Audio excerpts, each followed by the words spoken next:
We will not allow sub-Saharan Africa to escape that.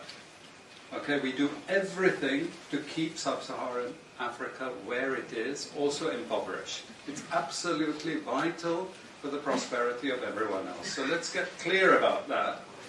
Okay, and this means all the economic structures, all the global institutions, and the economics we teach everyone is all designed to keep Africa exactly where it is.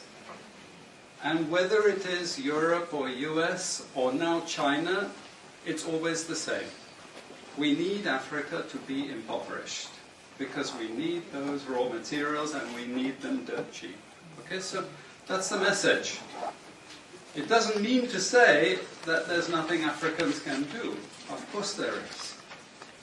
Okay, but this is the opposition that they're fighting. This is what it's about. Because if Africa does do something different, I assure you living standards of all those in Europe and North America and Asia is going to fall. Okay? And that is a big price to pay.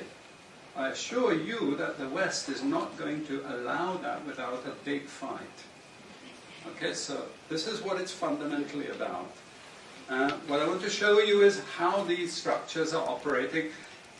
It's just 20 minutes, so we can't do very much, but just to give you a little bit of an idea. And why I keep the ideology part there is because we are part of the producers of ideology. At universities and academic institutions, we are complicit in this whole enterprise. Okay, so the job of many Western academics is to convince Africans they have to keep doing what they're doing. Okay? And to show them it's your fault that you're poor. It's not our fault.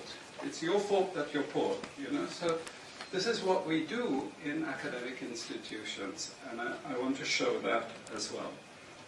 Let me just start. This is what it's basically about, so you know what it's about. But I want to just show you the extent to which Africa is specializing in the production of raw materials and basic agricultural goods. We know the basic forces that have caused this underdevelopment. We know it's colonization.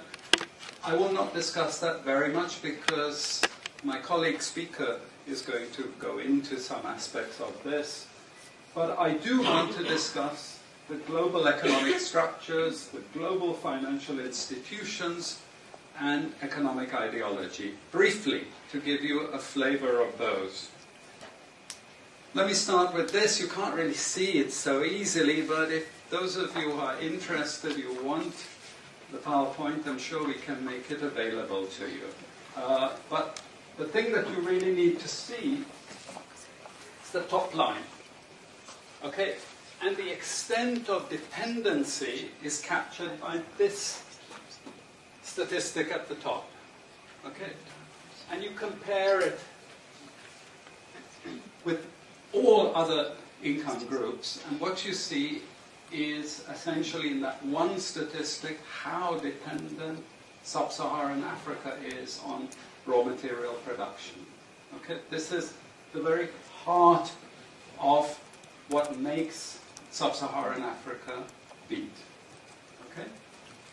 Here, just to have a look at one very important additional statistic, with all this export coming from sub-Saharan Africa, how much does sub-Saharan Africa account for in terms of global trade value? We know there are vast resources coming from there, but look at the bottom line in terms of global trade value. Look at that. 0.5%, 1975, 0.95%, going down to 0.1. To 0.1. Meaning that with all these vast resources being produced, how much are they getting for it? Nothing. Nothing. This is a very significant piece of data. Then I just want to show you what has happened to sub-Saharan Africa, because what we know, and from all studies, no country ever develops without manufacturing. Okay, producing raw materials will not take you anywhere. Producing basic agricultural goods will not take you anywhere. And let's have a look at how much manufacturing activity takes place in sub-Saharan Africa. We can look over the last 15 odd years, 15, 20 years.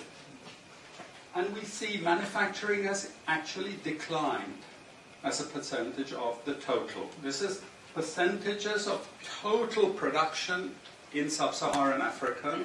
How much of it is accounted for by manufacturing? So this figure here is 17% of the total. Most of the rest, when we talk of industry, it includes manufacturing, but the bulk of it is mining. Okay? Raw material extraction. This is the bulk of it.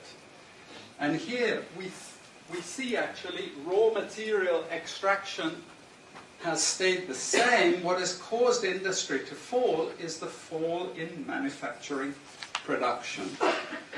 This is deliberate because we will never, as Western economists, as Western policymakers, we cannot afford to allow Africa to industrialize and start producing manufactures.